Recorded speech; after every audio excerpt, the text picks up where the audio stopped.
আবেগ নিয়ন্ত্রণ করতে পারছেন না? আবেগ নিয়ন্ত্রণ করে নিজেকে প্রকাশ করা প্রয়োজন। জীবনে কখনো কখনো এমন সময় আসে যখন আবেগ সামলানো কঠিন হয়ে পড়ে। কেউ হঠাৎ খুব রেগে যায়, খুব ছোট কোনো ব্যাপারে ভেঙে পড়ে, খাওয়া দাওয়ায় অনিয়ম শুরু করে বা না ভেবে আত্মহত্যার মতো কাজ করতে যায়।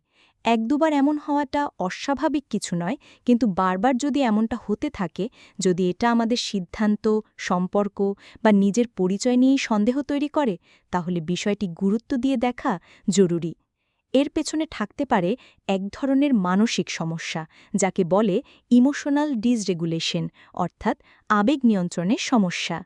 এই সমস্যার কিছু লক্ষণ: ইমোশনাল ডিসরেগুলেশন হলে ব্যক্তির আবেগ ঠিকমতো নিয়ন্ত্রণে থাকে না।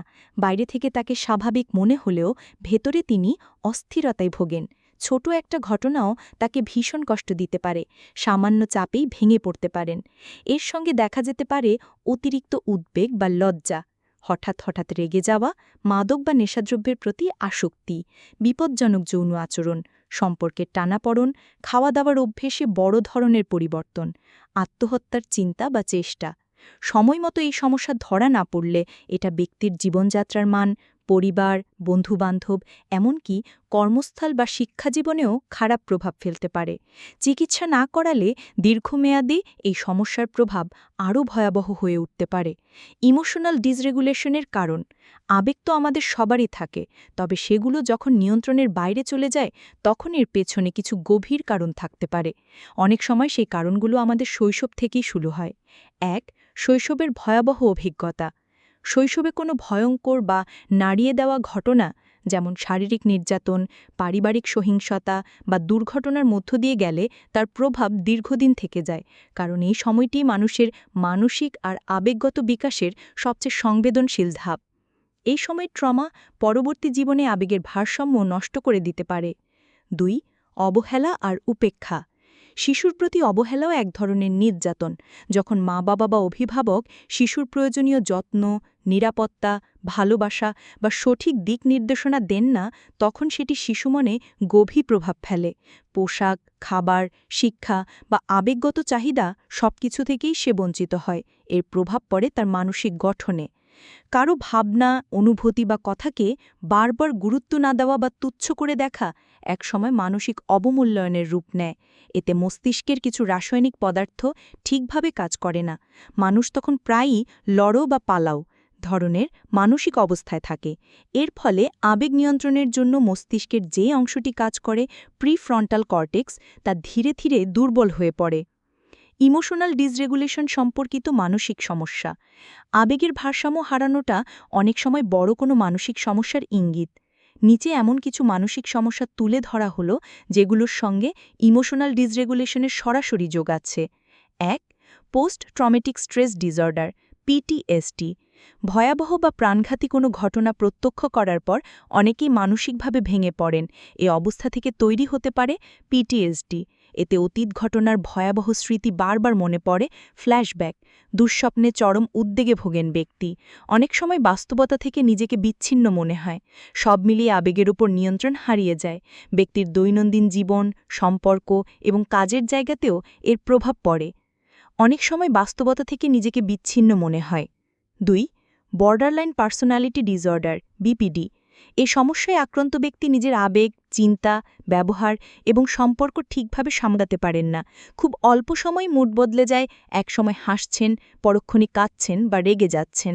প্রায় মনে হয় সবাই তাকে ছেড়ে যাবে এবং সেই ভয় থেকে জন্ম নেয় আত্মহত্যার চিন্তা বা আত্মবিনাশী আচরণ। এই ধরনের মানুষদের মধ্যে মুড ডিসঅর্ডার, ইটিং ডিসঅর্ডার কিংবা মাদকাসক্তি দেখা দিতে পারে। ফলে ব্যক্তিগত, পারিবারিক এবং পেশাগত জীবনে বড় ধরনের সমস্যা তৈরি হয়। Frontal lobe disorder. মস্তিষ্কের সামনের অংশ অর্থাৎ ফ্রন্টাল লোব যদি আঘাতপ্রাপ্ত হয়, তাহলে আবেগ নিয়ন্ত্রণে সমস্যা দেখা দিতে পারে। ব্যবহারে হঠাৎ পরিবর্তন আসে, মানুষ না ভেবে কাজ করে ফেলে, মনোযোগে ঘাটতি দেখা দেয়, সঠিক সিদ্ধান্ত নেওয়া কঠিন হয়ে পড়ে। এমনকি কোনো কাজ শুরু করার আগ্রহ কমে যায়। মাথায় আঘাত, স্ট্রোক, ইনফেকশন, ক্যান্সার বা স্নায়বিক রোগের কারণেও এই সমস্যা হতে পারে। Obsessive compulsive disorder. ওসিডি। ওসিডিতে আক্রান্ত ব্যক্তির মাথায় এক ধরনের অপ্রয়োজনীয় বা দুশ্চিন্তাজনক ভাবনা ঘুরতে থাকে। সেই চিন্তা তাকে কিছু কাজ বারবার করতে বাধ্য করে, যেমন বারবার হাত ধোয়া, তালা চেক করা ইত্যাদি। এর পেছনে থাকে মস্তিষ্কের চিন্তা ও সিদ্ধান্ত নেওয়ার দায়িত্বে থাকা অংশ, প্রিফ্রন্টাল কর্টেক্সের কার্যক্ষমতার ব্যাঘাত। কথা বলা এবং কাউন্সেলিং। আবেগের জট খুলতে সাহায্য করতে পারে একজন পরামর্শক বা থেরাপিস্ট। বিশেষ করে কগনিটিভ বিহেভিয়ারাল থেরাপি নামের একটি থেরাপি রয়েছে, যা ধাপে ধাপে শেখায় কিভাবে নিজের আবেগ বোঝা যায়, গ্রহণ করা যায় এবং সেটাকে নিয়ন্ত্রণে আনা যায়। এই থেরাপিতে নিজের আবেগ ধীরে ধীরে সামলানোর কৌশল শেখানো হয়। ওষুধের সাহায্য লাগতে পারে। কখনো কখনো চিকিৎসকের পরামর্শে ওষুধ গ্রহণের দরকার হতে পারে। ব্যক্তির মানসিক অবস্থা ও উপসর্গের ধরনের উপর এটি নির্ভর করে। মনে রাখতে হবে, ওষুধ কখনোই নিজে থেকে শুরু করা উচিত নয়। বিশেষজ্ঞের পরামর্শ নেওয়াই সবচেয়ে ভালো। খাবার আর ব্যায়াম দিয়ে শুরু হোক ভালো থাকা। মন ভালো রাখতে শরীরের সুস্থতাও জরুরি। পুষ্টিকর খাবার, পর্যাপ্ত পানি পান আর প্রতিদিন একটু হাঁটাহাঁটি বা হালকা ব্যায়াম মানসিক চাপ কমায়। এতে ঘুমও ভালো হয়, যা আবেগ নিয়ন্ত্রণে অনেক সাহায্য করে। কখনো কখনো চিকিৎসকের পরামর্শে ঔষধ গ্রহণের দরকার হতে পারে। আবেগ চেনার অভ্যেস।